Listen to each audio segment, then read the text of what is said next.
Hi അസ്സലാമു അലൈക്കും. എന്താ എല്ലാവരുടെയും വിശേഷങ്ങളൊക്കെ? സുഖമല്ലേ? അൽഹംദുലില്ലാ നമ്മൾ ഇവിടെ തന്നെ ഉണ്ട് കേട്ടോ. വീഡിയോ വിടാൻ കഴിയാത്തൊരു ചെറിയൊരു ബുദ്ധിമുട്ടുണ്ട്, അതുകൊണ്ടാണ് ഡെയിലി വീഡിയോ വരാത്തത് കേട്ടോ.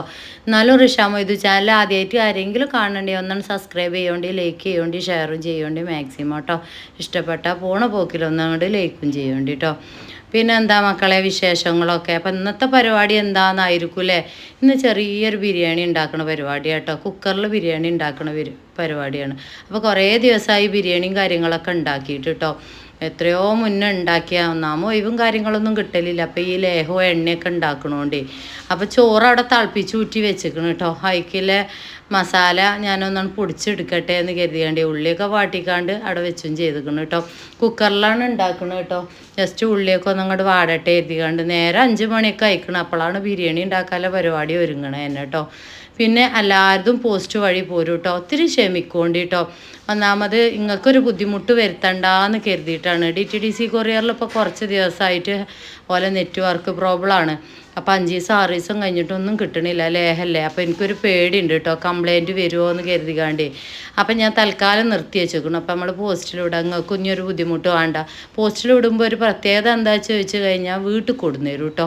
ആ ഒരു സമാധാനം ഉണ്ടാവും. നമ്മൾ ഈ പത്തിരിയും ചോറും ഉണ്ടാക്കുന്ന അടിയിൽ അങ്ങാടി പോയിക്കാണ്ടൊക്കെ വാങ്ങാറുണ്ട്, അതൊരു ഇടങ്ങാറാണ്. അല്ലെങ്കിൽ മാപ്പിളാരൊക്കെ വേണം ഒഴിവ് കൊടുക്കാനൊക്കെ പോയി വാങ്ങിക്കൊണ്ടുവരാനില്ലേ. പോലെയൊന്നും എപ്പോഴും കിട്ടൂല അല്ലേ. അപ്പോൾ ഈ പ്രാവശ്യമുള്ള സാധനങ്ങളൊക്കെ പോസ്റ്റ് വഴിയാണ് വിടുക. അപ്പോൾ ഇത്തിരി ക്ഷമിക്കോണ്ടി കേട്ടോ. ക്ഷമ ഈമാനിൻ്റെ പകുതിയാണ് പറയില്ലേ. അപ്പോൾ ഒന്ന് റമദാൻ മാസമൊക്കെ അല്ലേ. അപ്പോൾ 2 ദിവസമൊക്കെ നേരം വൈകിയാൽ ഒന്നും ക്ഷമിക്കോണ്ടി. എന്നാലും സേഫോട് കൂടി വീട്ടിൽ കൊടുന്നു തരും കേട്ടോ പോസ്റ്റ്മാന്. പിന്നെ എന്താ ഉള്ളിയും തക്കാളിയൊക്കെ ഒന്നാണ് വാട്ടട്ടെ കേട്ടോ. ഞാൻ തട്ടിക്കൂട്ട് ബിരിയാണിയാണ് ഉണ്ടാക്കുന്നത് കേട്ടോ. ഒഴിവില്ല. മഞ്ഞൾ കുറേ ഇടുന്നുണ്ട് കേട്ടോ. അന്തം വിടണ്ട കേട്ടോ. ആ ചോറിനൊരു മഞ്ഞ നിറം വരണമെന്നുണ്ടെങ്കിൽ കുറച്ചൊരു മഞ്ഞൾ ഇടണം. പിന്നെ ഇവിടെ വായൻ്റെ ഇലയൊന്നുമില്ല കേട്ടോ. വായൻ്റെ ഇലക്ക് പായാനും വായൻ്റെ ഇലയൊക്കെ ഉണ്ടെങ്കിൽ വായൻ്റെ ഇല വെച്ച് കണ്ട് നമുക്ക് ദമ്മിടാം. അതിന് ഉള്ളിയും തക്കാളിയും വാട്ടി പിന്നെ കുറച്ച് സാധനങ്ങളുള്ളായിരുന്നു, അതങ്ങോട്ട് ഇട്ടു കേട്ടോ. ഇത് നമുക്കൊരു കിറ്റ് കിട്ടിയ കേട്ടോ. ഈ കിറ്റ് ആദ്യത്തെ കിറ്റാണ് നമ്മളൊരു ചേച്ചി തന്നതാണ് കേട്ടോ. അപ്പോൾ ഭയങ്കര സന്തോഷമാണ്. ചേച്ചി കഴിഞ്ഞ പ്രാവശ്യം കിറ്റും കാര്യങ്ങളൊക്കെ തന്നിട്ടുണ്ട്. ചേച്ചീൻ്റെ വകയാണ് ഇപ്രാവശ്യത്തെ ബിരിയാണി കേട്ടോ. അപ്പോൾ ആ കിറ്റിലുണ്ടായിരുന്നായിരുന്നു അരിയും സാധനങ്ങളൊക്കെ കേട്ടോ. അപ്പോൾ നമുക്ക് ഹിന്ദുക്കൾ മുസ്ലിങ്ങൾ ഒന്നുമില്ല, എല്ലാവരും ഒരുപോലെയാണ് അല്ലേ. ഒരു ജാതി ഒരു മതം ഒരു ദൈവം പറഞ്ഞ പോലെ അവർക്കാണെന്നാ തോന്നുക. ഒന്നും കൂടി നമ്മളെ ഒരു നോമ്പും കാര്യങ്ങളൊക്കെ വരുമ്പോൾ ഒരു ശ്രദ്ധ അവർ പാരമ്പര്യമായിട്ട് കൊടുക്കണതാണ് കേട്ടോ. അവർ അച്ഛനില്ല കാലോ മുത്തച്ഛനില്ല കാലമൊക്കെ അവരങ്ങനെ കൊടുത്തുകൊണ്ട് നിൽക്കണതാണ് കിറ്റ് റമദാൻ മാസത്തിൽ കേട്ടോ. അപ്പോൾ ഒരു ഭയങ്കര സന്തോഷമാണ് അല്ലേ. അപ്പോൾ ആ കിറ്റിൽ ഒരുപാട് സാധനങ്ങളൊക്കെ ഉണ്ടായിരുന്നു കേട്ടോ. അതൊന്നും കാണിച്ചു തന്നില്ല അല്ലേ. ഒഴിവ് കിട്ടായിട്ടായിരുന്നു വീഡിയോസ് എടുക്കാനും. പിന്നെ എന്താണെന്നോ ട്രൈപ്പോഡൊക്കെ കേടായിട്ടുണ്ട്. ഒരു ട്രൈപ്പോഡ് ഞാൻ വാങ്ങിച്ചിട്ടുണ്ട് കേട്ടോ. ഞാൻ കാണിച്ചു തരാം കേട്ടോ. നല്ല ഭംഗിയുണ്ട്. ട്രൈപ്പോഡിന് നല്ലൊരു സംഖ്യ കൊടുക്കണം, എന്നാലേ നല്ലത് കിട്ടുള്ളൂ മക്കളെ. അല്ലെങ്കിൽ വീഡിയോക്ക് ക്ലാരിറ്റി ഉണ്ടാവില്ല. അല്ലെങ്കിൽ ഈ മെല്ലെ വെച്ച് കഴിഞ്ഞാൽ അത് നിലത്തേക്കാണ് പോകും. കുട്ടികളൊന്നും ഊതി കഴിഞ്ഞാൽ പോകും. അങ്ങനത്തെ ട്രൈപ്പോഡുകളായിരിക്കും സ്റ്റിക്ക് കേട്ടോ. അപ്പോൾ കുറച്ചൊരു നല്ലത് വാങ്ങട്ടെ എന്ന് കരുതിക്കാണ്ട് കാത്തുന്നത് തന്നെയാണ് കേട്ടോ. സുർക്ക ഒത്തിരിയുള്ളതിന് ആ സുർക്കിയിട്ടു. ഞാൻ ലേശം തൈര് ഇട്ട് ഇളക്കി കേട്ടോ. എന്തായാലും നല്ല ടേസ്റ്റൊക്കെ ഉണ്ടായിരുന്നു. ചോറ് അരിയും തന്നെ നല്ല ബൗസിൽ അരിയാണ്. അരി ബൗസ് ഉണ്ടായാൽ തന്നെ നല്ല ഉഷാറാവും ചോറൊക്കെ കേട്ടോ. അപ്പോൾ എനിക്കെന്തായാലും അതിൻ്റെ ഇടയിൽ വായൻ്റെ ഇല ഇടായിട്ട് ഭയങ്കര ഇടങ്ങേറുണ്ട്. വായൻ്റെ ഇല ഞാൻ തിരഞ്ഞു നോക്കിയിട്ട് ഇവിടെ ഒന്നും കാണില്ല. പിന്നെ ഒക്കെ മതിലൊക്കെ കുത്തിക്കാണ്ടൊക്കെ ബന്ധാക്കിയിട്ടില്ലേ. അപ്പുറത്തേക്കും ഇപ്പുറത്തേക്കൊന്നും നോക്കാൻ പറ്റാത്ത രീതിയായി. അപ്പോൾ പിന്നെ ഞാൻ എന്താട്ടി അങ്ങനെ ഇട്ടു കേട്ടോ. കാക്കു പറഞ്ഞു അങ്ങനെ ഇട്ടളായിരുന്നു. അപ്പോൾ ലേസം കോഴി കൊടുന്നിരുന്നു. ബാക്കി ഞാൻ ലേസം അങ്ങോട്ട് എടുത്ത് വെച്ചു കേട്ടോ. പെലച്ചക്ക് വേണ്ടിക്കാണ്ട് പെലച്ച വിശേഷങ്ങളൊന്നും ഇട്ടിട്ടില്ല അല്ലേ. കുറച്ച് അവിടെ എടുത്ത് വെച്ചിരുന്നു. റിതുവിനോട് ഞാൻ ഒന്ന് വീഡിയോ എടുത്തരാ പറഞ്ഞാൽ കുട്ടികളൊക്കെ പെലച്ചക്ക് വിളിച്ചാൽ ഓല് പിന്നെ വീഡിയോ എടുത്തരാൻ ഓൾക്ക് ഭയങ്കര മടിയായിരിക്കും. വല്ല പറഞ്ഞിട്ട് കാര്യമല്ല. ഉറക്കപ്പിച്ചിൽ എണീറ്റ് പോരുന്നേ അല്ലേ. അപ്പോൾ ഓൾക്ക് അതിൻ്റേതായ ബുദ്ധിമുട്ടുണ്ടാവും. അപ്പോൾ പിന്നെ ഞാനൊരു ട്രൈപ്പോഡ് കണ്ണും ചിമ്പിയും വാങ്ങി. പിന്നെ എന്താ മസാലയൊക്കെ പൊടിച്ച് കണ്ട് ഇട്ടിട്ടുണ്ട്. ആ ഉള്ളി വാട്ടിയ ആ ഒരു എണ്ണ ഉണ്ടല്ലോ, അത് തുള്ളിയും പറന്ന് കണ്ട് അങ്ങനെ ഇളക്കി കേട്ടോ. നല്ലൊരു മണവും ചോയും ഒക്കെ ഉണ്ടായിക്കോട്ടെ. പിന്നെ ഇങ്ങനെ ഉണ്ടാകുമ്പോൾ ഞാനൊരു പ്രത്യേകത ആക്കലുണ്ട് കേട്ടോ. ഈ ബിരിയാണിയൊക്കെ വെക്കുമ്പോൾ എണ്ണക്കടികളൊന്നും ഞാൻ കൊണ്ടുവരില്ല, ഉണ്ടാക്കൂല കേട്ടോ. ഇപ്രാവശ്യം നമ്മളെ റിതു ഇല്ലോണ്ടേ ഓനിപ്പോൾ നയിച്ചാനൊക്കെ പോകണോണ്ട് ഒരു സമാധാനം കേട്ടോ. പെട്രോൾ പമ്പൊക്കെ പോകേണ്ടി പറഞ്ഞില്ലേ. അപ്പോൾ ഓനെ ചെറിയ കടിയൊക്കെ ഞാൻ ഉണ്ടാക്കിയിട്ടില്ലെങ്കിൽ ഓൻ താങ്ങി പിടിച്ച് കൊണ്ടുവരും കേട്ടോ. അതൊക്കെ ഓനതെന്തെങ്കിലുമൊക്കെ കിട്ടണം. കുട്ടികളല്ലേ ഓലെ ആൺകുട്ടികൾക്ക് എന്തെങ്കിലുമൊക്കെ നമ്മളാ നോമ്പറക്കണ നേരത്തെ എന്തെങ്കിലുമൊക്കെ കിട്ടണം അല്ലേ. എണ്ണക്കടിയും ജ്യൂസും ഒക്കെ കിട്ടണം. ഓലെ പ്രായപ്പം അതല്ലേ. അപ്പോൾ ഓൻ കൊണ്ടുവരികയാണെങ്കിൽ അങ്ങനെ ആക്കും, അല്ലെങ്കിൽ ഞാൻ ഇവിടെ ഉണ്ടാക്കും. ഇവിടെ 1-2 ദിവസത്തെ ഉണ്ടാക്കോ ഈ കിട്ടിയിട്ടുള്ളൂ കേട്ടോ. ആദ്യത്തെ നോമ്പ് ഒരു ഇത്താത്താൻ്റെ വകയായിരുന്നു കേട്ടോ, നോമ്പ് തുറക്കൽ. അപ്പോൾ അൽഹംദുലില്ലാഹ് ഒരുപാട് ആയുസ്സും ആരോഗ്യം ദീർഘായുസ്സും ഒക്കെ അവർക്ക് കൊടുക്കട്ടെ. അതിനും വേണ്ടി ദുആ ചെയ്യാം നമുക്ക് കേട്ടോ. ആ ഇത്താത്താൻ്റെ വകയായിരുന്നു നോമ്പ് തുറ, ആദ്യത്തെ നോമ്പ് തുറ കേട്ടോ. അതും നല്ല സൂപ്പറായിരുന്നു. നിങ്ങളൊക്കെ കണ്ട് പത്തിരിയും കോഴിച്ചാറും എല്ലാ സാധനങ്ങളൊക്കെ വെച്ച് കണ്ട് നമ്മൾ ആദ്യത്തെ വ്ളോഗ് കിട്ടൂലേ. പിന്നെന്താ ഇതാക്കണ്, നെയ്യൊക്കെ അതിൻ്റെ മുകളിൽ തൂകണുണ്ട് കേട്ടോ. ഉള്ളിത്തിരി കഴിഞ്ഞു കേട്ടോ. എൻ്റെ വെത്തപ്പാടോണ്ടാ മക്കളെ, ഒഴിവില്ലായിട്ട് ആ നേരത്ത് തപ്പി പിടിച്ച് കാട്ടണം. ഒന്നാമത് എന്താണെന്നോ, ഞാൻ എന്നെ കൊറിയർ ചെയ്തണം, പാക്കിങ്ങും കാര്യങ്ങളും കുറച്ച് ഞാൻ ചെയ്യും, ബാക്കി കാക്കു ചെയ്യും. പിന്നെ ഈ ലേഹൊക്കെ ഉണ്ടാക്കിയ നേരം വെളുക്കോളം 2-3 ദിവസത്തെ പരിപാടിയല്ലേ, പിന്നെ നമ്മളെ കഥ നമുക്ക് പറയണ്ടല്ലോ അല്ലേ.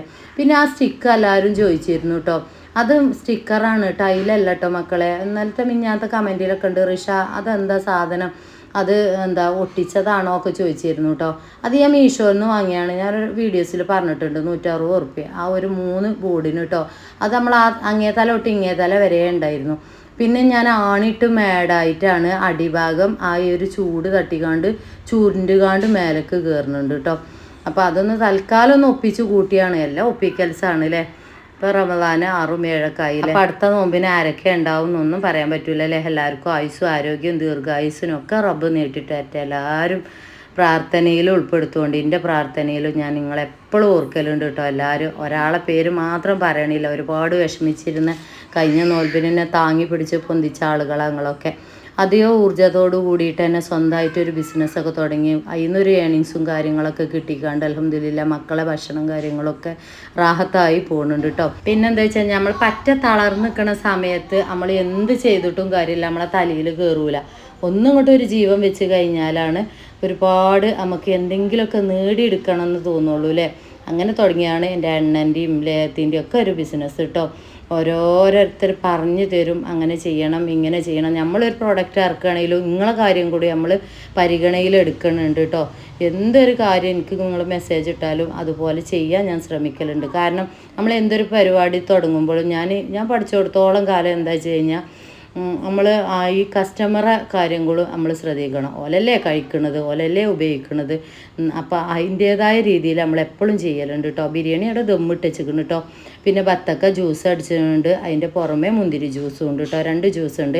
ഒന്നാമത് ഇപ്പം നമ്മളെ ഇതും പണിക്ക് പോകണോണ്ടേ ഓന് പെട്രോൾ പമ്പിൽ പോലെ പണിക്ക് പോകുക പറഞ്ഞാൽ അധികം ആളുകളും കമൻറ്റ് ഇട്ടും വാട്സപ്പിലൊക്കെ ചോദിച്ചിരുന്നു റിതുവിൻ്റെ പഠിത്തം മുടക്കരുത് എന്നില്ല കേട്ടോ. അവൻ പഠിക്കാനൊക്കെ പോകുന്നുണ്ട്.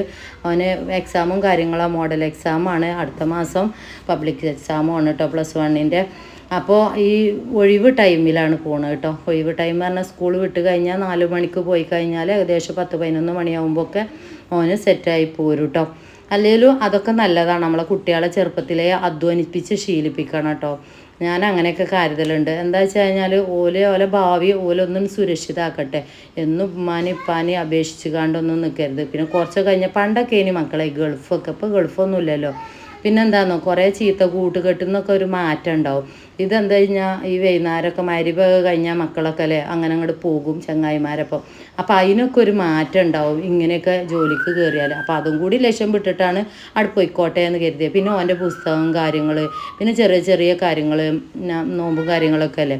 അപ്പോൾ ഞാൻ പറഞ്ഞില്ലേ ജ്യൂസ് അടിച്ചാനുള്ള സാധനങ്ങൾ ഞാൻ ഓനെ കൊണ്ട് കൊണ്ടിരിച്ചും, അതുപോലെ എണ്ണക്കടിയൊക്കെ കൊണ്ടുവരികയാണെങ്കിൽ ഓനെ കൊണ്ട് കൊണ്ടിരിച്ചും, ചിലപ്പോൾ ഇറച്ചിയൊക്കെ ഉണ്ടെങ്കിൽ ഓനെ കൊണ്ട് കൊണ്ടിരിച്ചും, അങ്ങനെയൊക്കെ കൊണ്ടിരിച്ചു കേട്ടോ. പൈസ ഓൻ്റെ കജ്ജിൽ ഞാൻ വെക്കാൻ സമ്മതിക്കലില്ല. ഇങ്ങനെ ലേസിച്ച് ഓനെ കൊണ്ട് ചെയ്യിപ്പിക്കലുണ്ട്. ഇപ്പോഴേ നമ്മൾ പഠിപ്പിക്കണം. ഓൻ്റെ കാര്യങ്ങളും ചെയ്തോട്ടെ, അതിനില്ല പൈസ നമ്മൾ കൊടുക്കലുണ്ട് കേട്ടോ. പൈസ കിട്ടുമ്പോൾ ഞാൻ എപ്പോഴും പറയും എൻ്റെ കയ്യിൽ കൊടുക്കുന്നുണ്ടാകും. മക്കൾ നമ്മളതൊക്കെ പഠിപ്പിക്കണം, ശീലിപ്പിക്കണം. പിന്നെ ചെറുപ്പം മുതലേ ഒരുപാട് ബുദ്ധിമുട്ടുകളൊക്കെ കണ്ട് വളർന്നുകൊണ്ടായിരിക്കാം ഓനെന്നെ എല്ലാ കാര്യങ്ങളും ചെയ്യലുണ്ട് കേട്ടോ. ഞാൻ പറയാതെ തന്നെ എന്തെങ്കിലുമൊക്കെ വരുമ്പോൾ ഇറച്ചി കൊടുന്നേരും, അതേപോലെ മീൻ വാങ്ങിച്ചു കൊടുന്നേരും, അതേപോലെ ഫ്രൂട്ട്സുകൾ കൊടുന്നേരും. അതിനൊക്കെ അല്ലേ ആയിട്ടുള്ളൂ, അതിനൊക്കെല്ലാം പൈസയൊക്കെ ഉണ്ടായിട്ടുള്ളൂ കേട്ടോ. അത് അവന് പുറത്തുനിന്ന് കൊടുന്നാണ് സമൂസ കേട്ടോ. അപ്പോൾ ഞാൻ ബിരിയാണി ഉണ്ടാക്കുന്ന ദിവസം ഞാനിവിടെ ഇതൊന്നും എണ്ണക്കടികളൊന്നും ഉണ്ടാക്കൂല. ആ നാരങ്ങളുണ്ടാക്കും, ബിരിയാണിയാണ് വിളമ്പി കൊടുക്കും, അങ്ങനെ തന്നെ ചെയ്യൽ കേട്ടോ. ഇപ്രാവശ്യം ഓൻ്റെ ഒരു ചിലവും കൂടി ഇല്ലോണ്ടേ ഓന് ഫ്രൂട്ട്സും കാര്യങ്ങളൊക്കെ കൊണ്ടുവരുന്നതുകൊണ്ട് അപ്പം അങ്ങനെ അൽഹംദുലില്ലാ റാത്തായി പോകുന്നു കേട്ടോ. വോയിസ് ഞാനിവിടെ കൊടുക്കണത് എന്താ വെച്ച് കഴിഞ്ഞാൽ മക്കൾ അങ്ങോട്ടും ഇങ്ങോട്ടും നല്ല കരച്ചിലൊക്കെ ആയിരിക്കും കേട്ടോ. മക്കളെ ചെറിയും കളിയും കഴിക്കണത് കാണാൻ നിങ്ങൾക്ക് ഒരുപാട് പൂതി ഉണ്ടാവില്ലേ.